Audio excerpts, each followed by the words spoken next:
the touch of death lands again. Alex Pereira puts that signature famous left hook on Sean Strickland's jaw to end it quickly. It was the first left hook to land in the entire fight, but only the second time he threw it. The fight was very simple for Pereira. Strickland may have made a huge mistake not going for takedowns, because on the feet, 9 times out of 10, Pereira's going to make it look like it did. As good as Strickland's defense looked, there's only so much you can do in front of a puncher like that, because this guy's been striking against the best fighters on the planet. Strickland is nothing unique, and that's really what it is. Sean Strickland's a good fighter. There's nothing to take away from him necessarily, other than maybe an issue with fight IQ, not shooting for takedowns, but just Alex Pereira is on another level when it comes to the striking. Only a very few amount of people in the world can beat this guy standing. And ultimately, the whole fight was set up off of the jab. That's it. Pereira ultimately used his jab as a way to condition Sean Strickland. Over 90% of Pereira's attacks were jabs. Up against a longer fighter, Strickland is going to have to expect a jab to be a very common weapon, especially because he marches on the center line, walks down step by step, doesn't have fast feet, and the longer guy is going to try to push him away with the jabs constantly to keep him at far range. He's got to make sure his defense is on point, knowing that Pereira is going to try to intercept him down the center with that jab. Every time Strickland is moving forward, Pereira is trying to hit him with the jab to move him away. And because of this, Pereira made Sean Strickland think that most of the attacks are going to come down that center line. There was one moment where Pereira just simply fainted, and Strickland thought a jab was coming, so he went to parry. But when they came around off the center line, Strickland was not necessarily ready for it. It's very important to note that Alex Pereira threw another left hook before the knockout. He threw one left hook before, but he made it very obvious he didn't really set it up with anything. He didn't make it look like he was going to throw something else. He made it look like he was going to throw a left hook from a distance, so what he knew from there was, I could catch him with this left hook. Strickland's defense is not on point on that right side. There's a big opening there for me. So what did Pereira do? He started moving to his left, which actually he did the whole fight, but kept that movement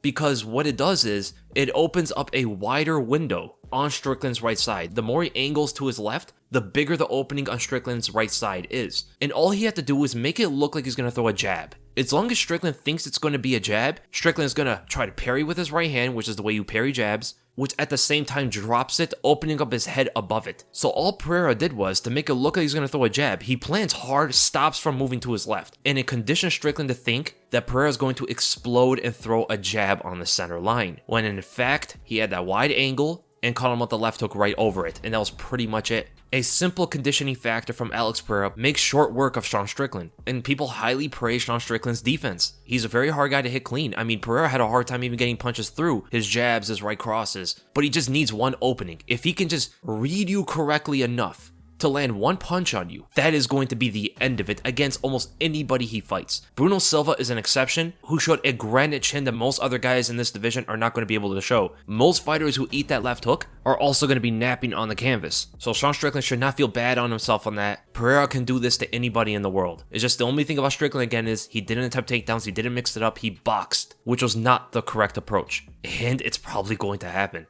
Alex Pereira deserves a title shot now. I mean, who else does? He beat the number 4 guy with a first round knockout and made it look so easy. Also, it's a money fight against Adesanya. There's history that could promote it like crazy. A lot of people want to see it. And he seems to be one of the only guys in this weight class that can beat Adesanya. So there's a lot of intrigue. There's a lot of money to make there. And this guy's going to be in the top 5. Everybody else lost to Adesanya. So I'm looking forward to it. I don't know exactly who's going to win, but hopefully this fight is going to deliver, as it's going to be pretty hard for Adesanya to fight him the way he's fighting Cannonier, Romero, Vittori, etc. So I hope you guys enjoyed the breakdown, and if you did, make sure to give it a thumbs up. If you enjoyed my content, make sure to subscribe, and leave in the comments below, who do you think is going to win the Adesanya and Pereira fight?